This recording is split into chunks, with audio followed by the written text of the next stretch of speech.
welcome all of you again. We were talking about cams and followers, and earlier we have solved three problems. Those three problems were covering three types of motions of follower. There are four types of motions. Now the fourth type is cycloidal motion. So today we will take problem number 4, which will be covering the cycloidal motion. So the data is already there. You can write down this data. It says that draw the cam profile for following conditions. Draw the cam profile for following conditions, and then the first condition is type of follower is a roller follower of 16 mm diameter. Line of action is going to be radial. Motion of follower is cycloidal. This is a new thing. Motion of follower is cycloidal.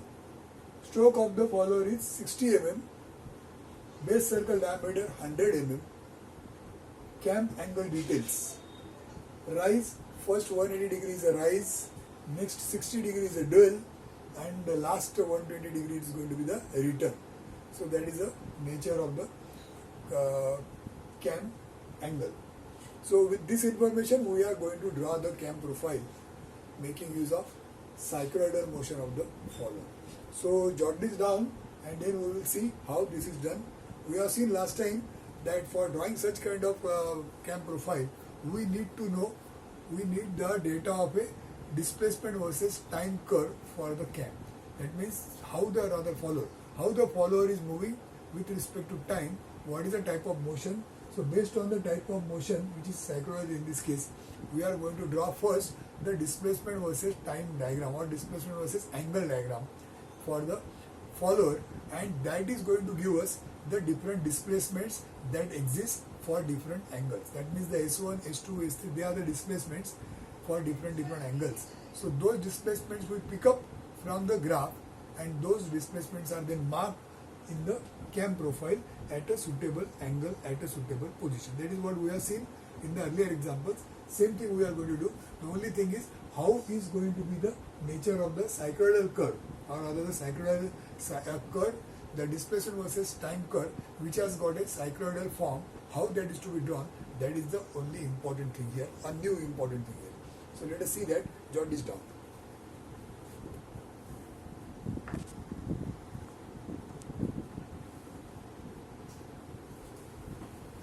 So to begin with, just a brief revision of what is a cycloid. So all of you know that when a roller is rolling on a straight line,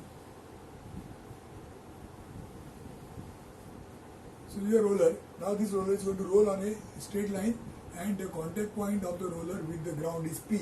So once it completes single rotation, suppose it reaches here. So when it reaches here, point P will again come in contact with the ground, and in between places it will have different positions, and then the curve will come something like this, and this curve is called as cycloid. This you must have done earlier. It is just a revision.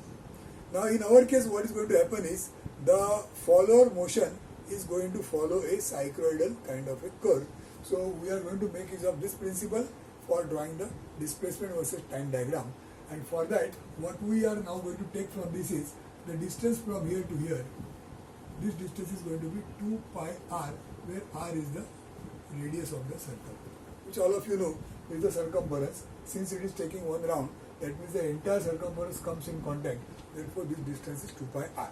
So we make use of this 2 pi r and then the nature of the curve. Now in our case, the stroke is given as 60 mm. So 60 mm is our stroke.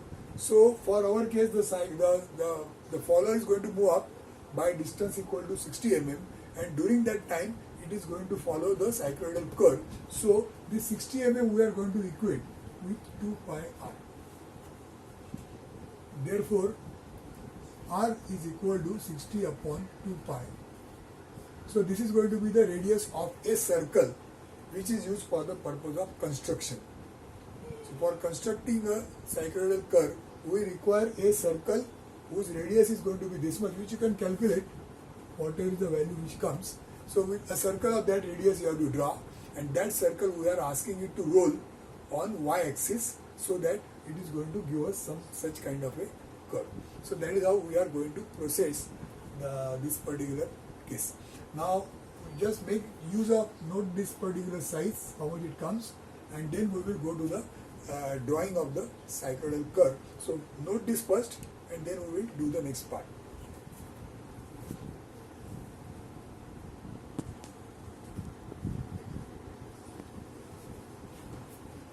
Okay, so we are now making use of whatever we have learned earlier and do it. So see, first thing is we are going to draw the displacement versus time curve. So on this y-axis,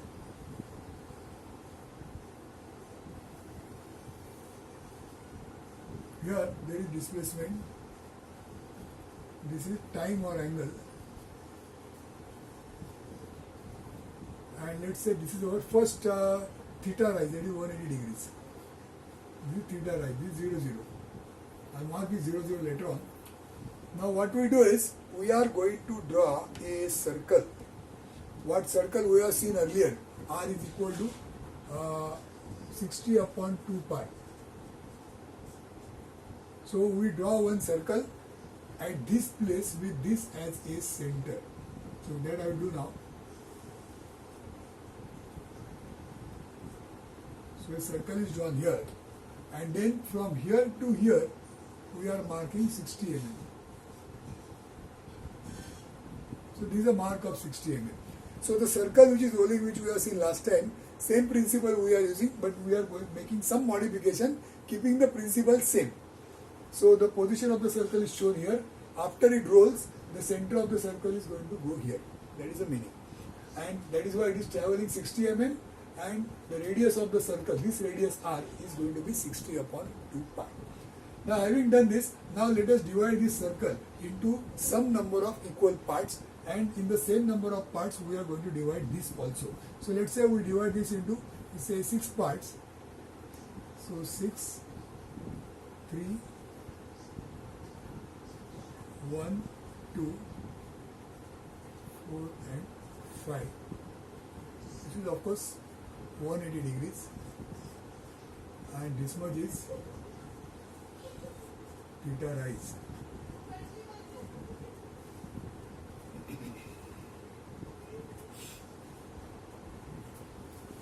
Now we divide this into 6 parts. So maybe say the parts will come something like this.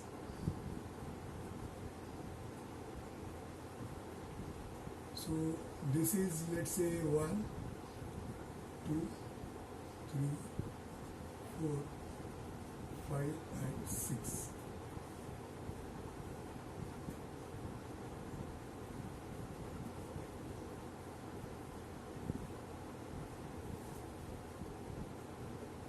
So the circle is divided into 6 parts. Similarly here, we are going to form the grid.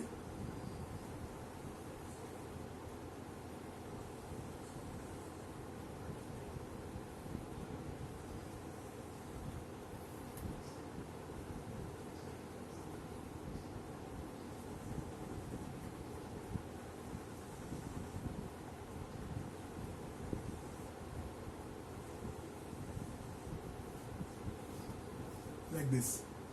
So now what we do is, the construction is like this. We are projecting this point 1 on the vertical diameter here, and then similarly we are projecting all these points on vertical diameter. 1, 2, 3, 4, 5, 6, all the points are projected on the vertical diameter. Now these 3 and 6, they are meeting here. So we are joining this point to this point, because at the end of 6 rotation, 6 point, one complete rotation, 6 is corresponding to this 6. So we are joining this point to this point like this. So we are joining first point to the last point.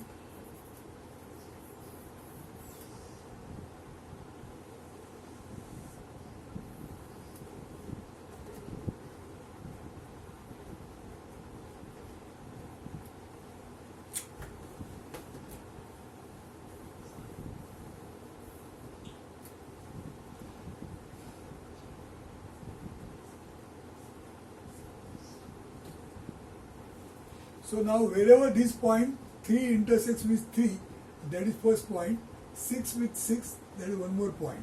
Now we are going to do something similar for the rest of the points. So 1 and 2 is at this point. So from here we draw a line which is parallel to this line. So I draw that line like this.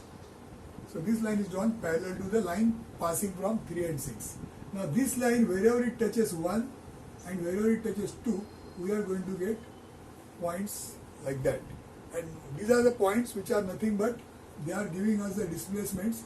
So this is S1, this is S2, S3, this is S6.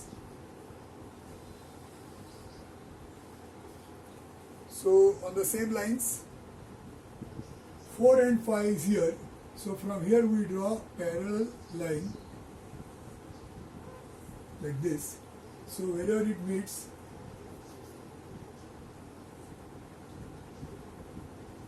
these are the additional points. So this gives us S4 and this is the S5.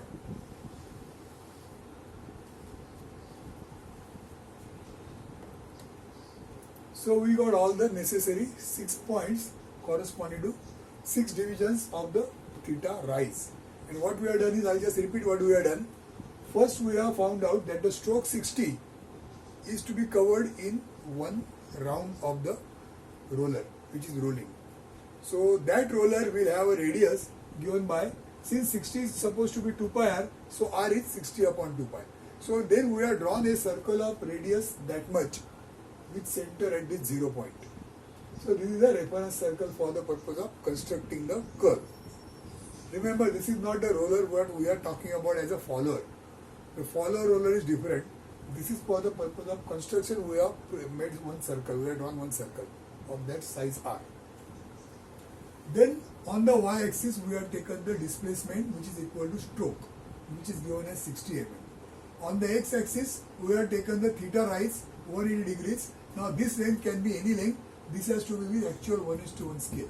So the scale here has to be 1:1. For this the scale is 1:1. Here scale can be any. So you decide whatever is the scale, that is fine. But then you should be able to divide that into 6 parts. Accordingly you have to take. Suppose you take 6 centimeters or 60 mm, then you can divide that by 10 mm. Suppose you take it say 120 mm, you can accordingly divide. So that's not a problem. So once we do that, we prepare this grid like this, lines like this. Then here we are projecting, we are dividing the circle into 6 parts, 8 parts, 12 parts, whatever number of parts you can do. And then we are joining them like this, so that we are taking the projections of all these points on the vertical diameter of the circle. After that, 3 and 6 points, they are having their perpendiculars at 0 point. So we know that the displacement at 0, see this 6 is also 0. 0, 1, 2, 3, 4, 5, 6. So this point is 0 and 6 and 3. So for 0, this is the starting position. That's why we are numbered like this. 0 is here. So 0 is here. So this is the starting point. Similarly, 6 is here. So this is the point on this curve going to be. And 3 is here. So we draw a line from 0 to 6. And on that line, 3 also lies on a vertical line drawn at 3. So this is the point which we mark. This is the point what we mark. And this is the point what we mark. So 0, 3 and 6, 3 points are marked because this is point 0, this is point 3, this is point 6. Then next is 1 and 2, they are on this point on the diameter. From this point we draw a parallel line parallel to the earlier line, and wherever this parallel line intersects line at 1 and line at 2, that is going to give us S1 and S2. Similarly, we draw perpendicular from 4 and 5. From this point we draw a parallel line to the diagonal, and this parallel line wherever it intersects to line at 4 and line at 5, that is going to give us S4 and S5. This is S6. So once this much is done, now we get the curve. That curve is like this. We are passing from all these points. So this is the curve that has come, which is a displacement versus time curve. What we wanted for drawing the displacement of the follower. Now we are going to make use of this S1, S2 and draw the cam profile, which we have already done earlier. We know how to do that. So the next thing is we are making use of this and going to draw the cam profile. So we will start like this. Some 120 degrees is the angle given.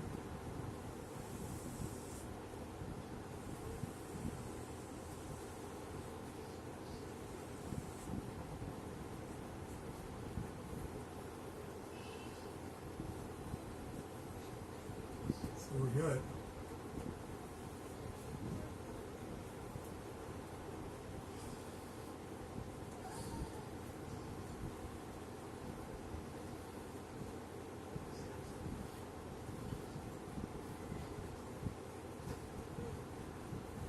is the roller. Now theta rise is 120 degrees, therefore this is 120 degrees we have taken like this, and this 120 degrees we are going to divide into 6 parts because here we are having 6 parts. So divide this into 6 parts.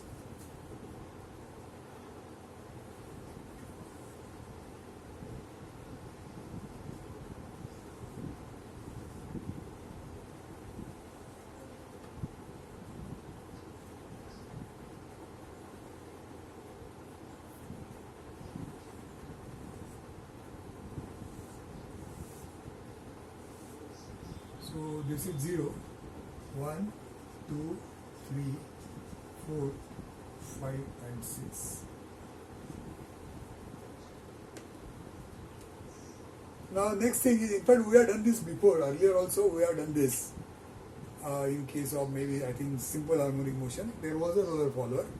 We have drawn the different positions of the rollers. Same thing we are doing. Here there is no offset. So the lines are radial line. This radial line itself is going to be line of action when it comes here. So the displacement we are anyway going to mark on the radial line. So first thing is we require a reference position. So we draw the prime circle.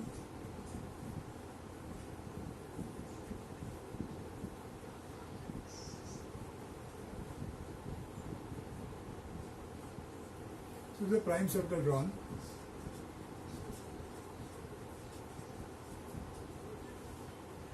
Now what it means is, this prime circle is where the center of the roller will be if there is no displacement.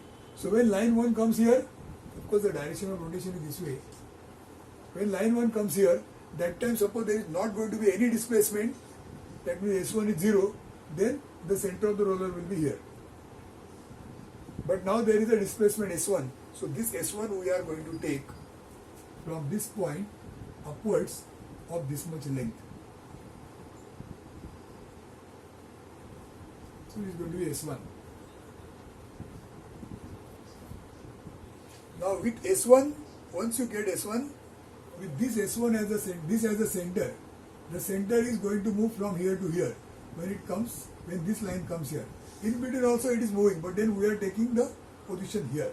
So with this center and this much radius of the roller follower, we draw one arc.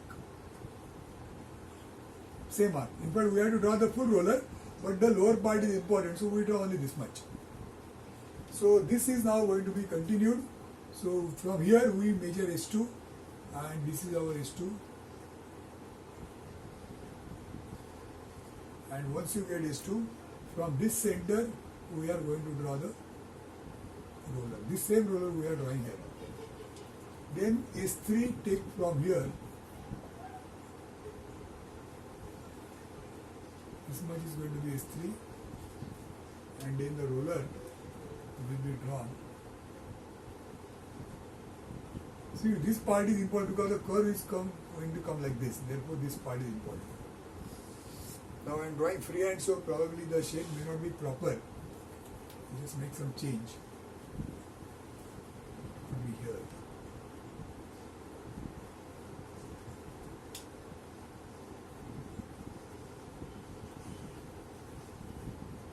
And so on. Now this just has to be repeated. There could be S4 here. There could be S5 here.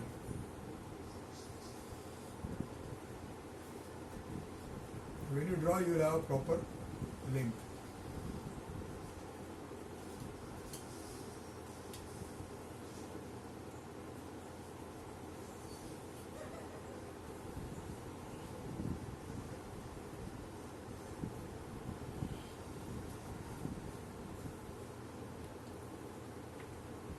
Now having done this much, now we draw a curve. See, when the position is 0, the cam is already touching to the follower. Now afterwards, when it comes here, the cam profile should be such that it is raised up and it will touch to this roller position. Similarly here, here, here, here. So now we draw the profile in such a way that it will touch to all the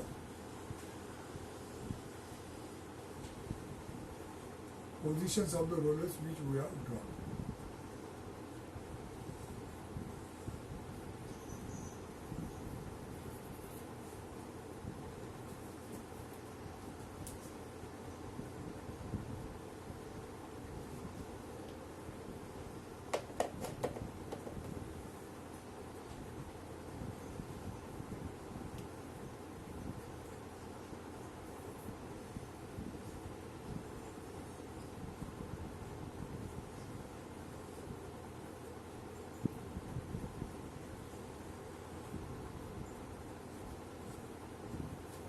So all what you have to notice that the curve is starting from here. The curve is such that it is going to touch all the rollers including this roller. So accordingly you have to set your say French curve and touch it like this. Now at the time of touching, this may or may not pass from this point. It may not pass or it may pass depending on how the curve comes. In the last example for SHM problem, the angle was very short, 60 degrees. So the curve started immediately. So there was slight difficulty, but then what you have to do in that case also, you have to start the curve so that the curve will touch to the roller at the 0 position also in that problem. Accordingly you have to draw. Just I am going to make one more announcement that we are going to solve, we have already solved this is the fourth problem. Solve Ajran here. Problem 5, which is same as problem 2, SHM problem. You solve it again by taking theta rise. Whatever was 60, you take it 120.